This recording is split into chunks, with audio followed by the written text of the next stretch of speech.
Prime Minister Justin Trudeau shocks the world by stating on the record that Canada believes India is behind the cold-blooded killing of Hardeep Singh Nijjar in Surrey, BC on June 18th. Meantime, thousands of Sikhs in Canada say, tell us something we don't know. We've been surveilled, even threatened for years.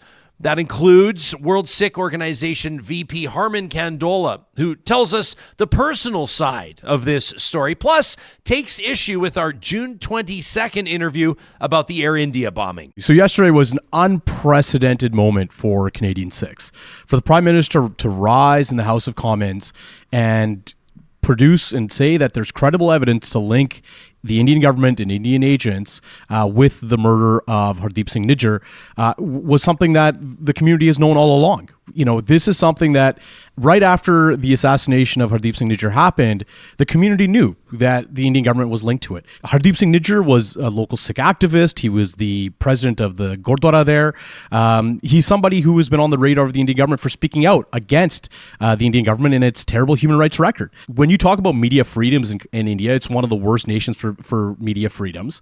India regularly does internet blackouts in places where there's criticisms of what's happening or where they're enforcing draconian measures on organizing or protest. Canadian Sikhs want to see a public inquiry. We want to see transparency. We want to see because remember, and we'll go back to this, Hardeep Singh Nijjar was warned by Canadian intelligence that he was going to be a target. And he's not the only one. There's many others on that list who have been warned by Canadian intelligence that you're on a list, that your life is in danger. The day that Hardeep Singh Nijjar was assassinated, he stood up in the Gurdwara and he gave a speech that said that I know that the Indian government is trying to kill me, but I will never stop advocating for Sikhs, for Sikh human rights, and for Sikh sovereignty. That is the type of what we say, spirit that Sikhs live in. Hardeep Singh Nijjar knew that he was going to be killed by the Indian government. Today, we learned of allegations that agents of the Indian government murdered Hardeep Singh Nijjar, a Canadian killed on Canadian soil. To all Canadians, this is my vow. I will leave no stone unturned in the pursuit of justice, including holding Narendra Modi accountable. Jagmeet Singh has been speaking out about the Indian government from before he was an MP. He was banned, he was denied a visa to India for speaking out about its human rights records. Jagmeet Singh has been consistent on speaking out against India, and we know that the Indian government has made attempts to discredit Jagmeet Singh in this country because of his stances. This is from an episode of Real Talk this year. This wasn't that long ago. This is back on June 22nd. This is a small community or sub-community within the Indian Canadian community. I can't stress that enough. But for that group, they still venerate the bombers. They are still, apparently of the belief that violence justifies a political objective. And they're not afraid to present the story in their terms. I think it's safe to say that chances are more Canadians are aware of the persecution of Sikhs in India than they are of the punishment for that activity, which was meted out on Canadians. The way that Dr. Nair frames this conversation is, the Indian government on one side and these anti-forces again on the other side.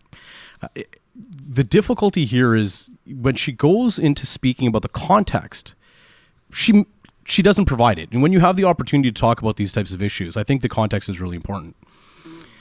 The Indian government went into the Sikhs' most holy shrine, and they, with their army, and they absolutely desecrated and killed countless amount of innocent Sikhs. The Sikh community was absolutely enraged. People in British Columbia organized against the Indian government and spoke out against the government of India. And in what she says, she talks about how people like Ujjwal Dosanjh were attacked for speaking out. Well, he wasn't attacked for speaking out against what the Indian government did, which is what it seems like she says. No, he was attacked for speaking out against those who were opposing the Indian government. And the relationship with the Canadian Sikh community with Ujjwal Dosanjh is a long story, and one that that I think a lot of Canadian Sikhs, feel that he's worked against the interests of Canadian Sikhs. So when she talks about that there's certain people who venerate the bombers, that's absolute falsehood.